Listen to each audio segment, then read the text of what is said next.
Assalamualaikum warahmatullahi wabarakatuh. Saya Anissa Salsabila, kelas TIFRM 16 CNS SCT Bandung. Di sini saya akan mempresentasikan ide bisnis saya, yaitu Salsabila Skincare Presence Soap. Yang mana poin yang akan saya paparkan, yang pertama analisis SWOT, yang kedua 5 competitive force untuk ide bisnis saya, dan yang ketiga financial plan untuk 5 tahun ke depannya. Sebentar. Masuk ke analisis SWOT. Yang pertama itu strength, kekuatan. Yang mana sudah kita ketahui ya, kalau skincare itu sudah menjadi kebutuhan bagi sebagian orang. Dan produk yang kita buat ini dapat dipesan sesuai selera konsumen. Dan untuk weakness, kelemahan, dari saya sendiri, pengalaman usaha saya yang minim. Dan kemudian untuk dari skincare-nya, tidak semua orang cocok dengan skincare yang disediakan.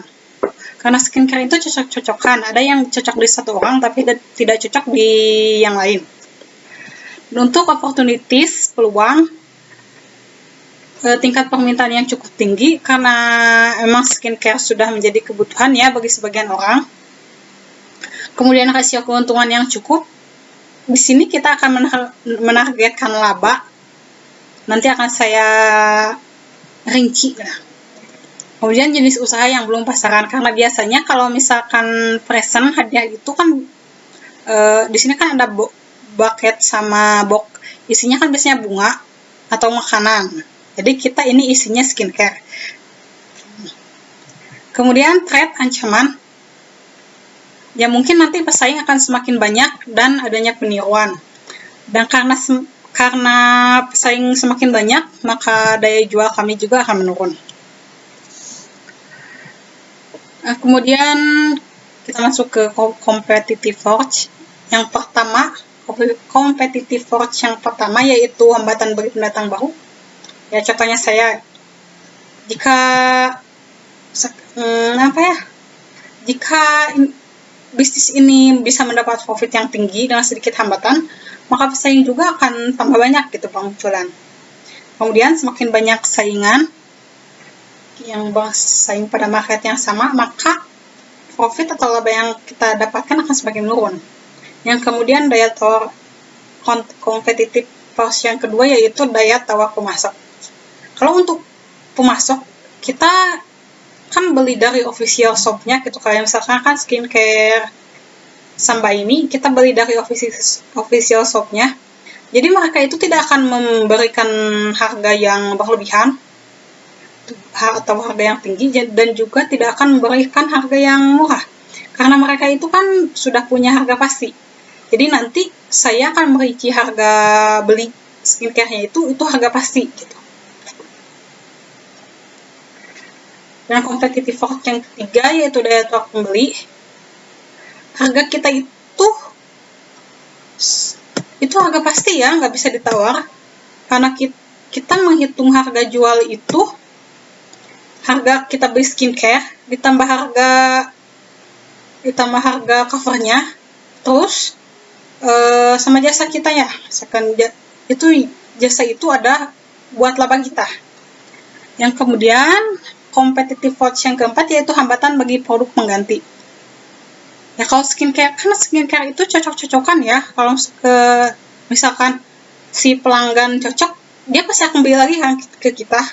Kalau misalkan gak cocok, ya dia gak akan beli lagi ke kita gitu. Dan untuk competitive force yang kelimanya yaitu tingkat persaingan dengan kompetitor. Oh tentu. Jadi kan sekarang ide bisnis ini belum banyak ya.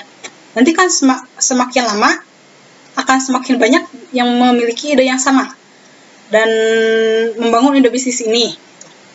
Kalau misalkan semakin banyak ide bisnis yang sama, maka kan pelanggan juga akan semakin berpencar ya. Jadi yang awalnya pelanggan kita itu banyak, mungkin pelanggan itu akan pindah ke toko lain gitu. Jadi laba kita juga akan berkurang.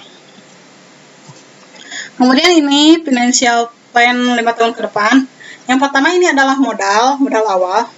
Ini ada rinciannya. Yang pertama kita akan beli produknya. Produknya itu kan box paket sama paket skincare-nya ya.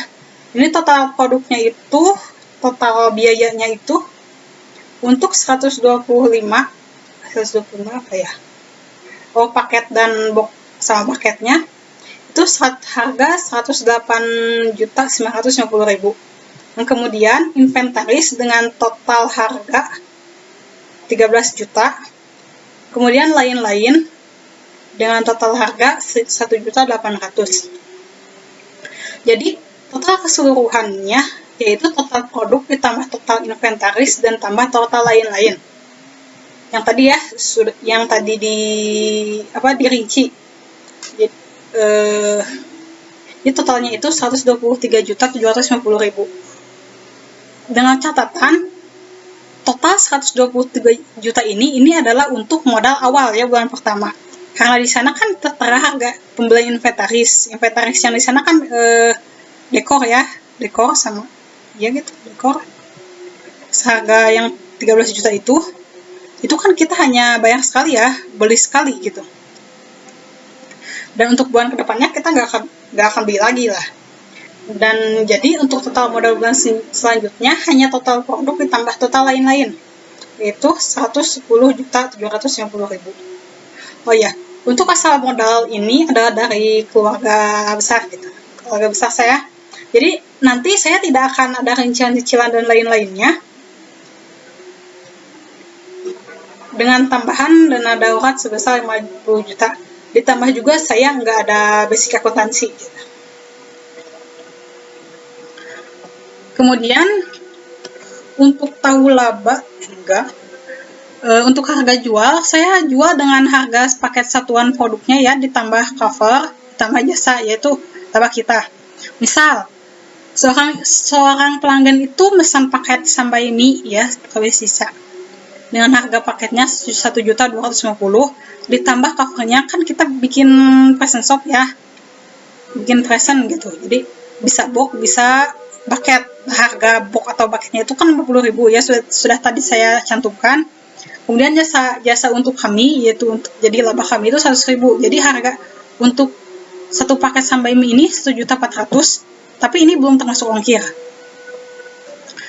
Dan kemudian perkiraan penjualan kami, ekspektasi kami itu 100 paket per bulan ya, dengan laba kotor 100.000 per paket. Maka untuk satu bulan 100.000 dikali 100 yaitu 10 juta per bulan. Tetapi ini adalah laba kotor dengan rincian pengeluaran, ada kuota bulanan, kan itu bulanan pasti ya, udah pasti itu. Gaji karyawan